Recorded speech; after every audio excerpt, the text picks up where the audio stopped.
مو یو داسې موضوع ته پام راګرځوم چې خورا مهمه ده.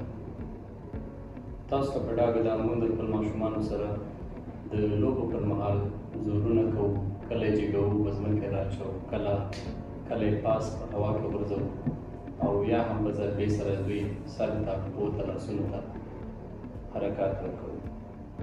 که څه هم له یوه پلوه دا د مینې اظهار دی، خو دا ماشومانو ته مشکلات هم جوړولی شي.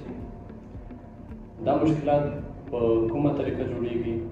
هر کله چې د یو ماشوم سر او یا هم د سټ ساحه په ډېرې ضربې سره او یا د زور سره حرکت ورکړل شي، دا د دې باعث کېږي چې د ماشوم په سر کې چې کوم دماغ دی د دې د زیاتو حرکاتو باعث شي.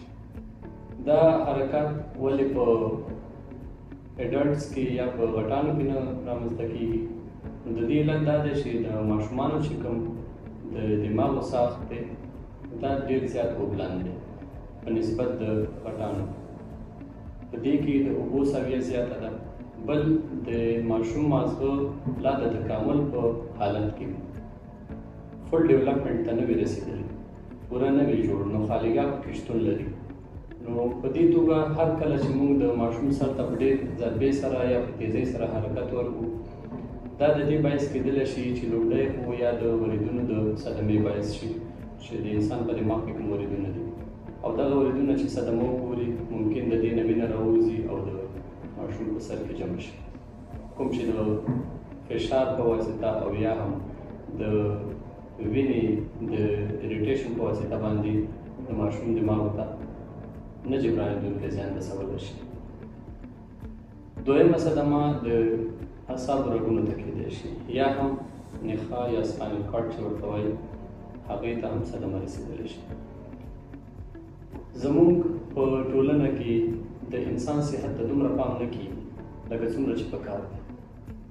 د امریکا د متحده ایالت د صحي ریکارډز مطابق یوازې په امریکا کې په کال کې د 2,500 څخه 3,500 پورې ماشومان د شیکن بیبي سنډروم شکار کېږي. دا شیکن بیبي سنډروم په 20% ناروغانو کې د مرګ باعث کېږي او 80% که ژوندي پاتې شي نو ممکن زیاتره حصه د دې ماشومانو په دوامداره ډول یا په خپل ټول د عمر په اوږدو کې ممکن د یو نه یو فلج سره مخ وي. دا فلج په څو قسمه باندې موږ سره ښکاره کېدی شي، لکه د مثال په توګه د یو ماشوم ډېر زیات ډراوزنس په معنا د دې چې ډېر خوبولی وي، هر وخت خوب ډېر ورځي.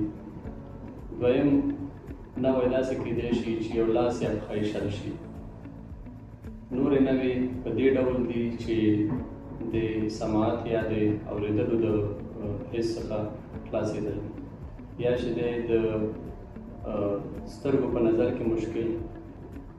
موږ باید په خپل ماشومان کې ډېر محتاط اوسو چې دوی ته د لوب پر مهال د داسې صدمې رسولو باعث نه شو. ډېر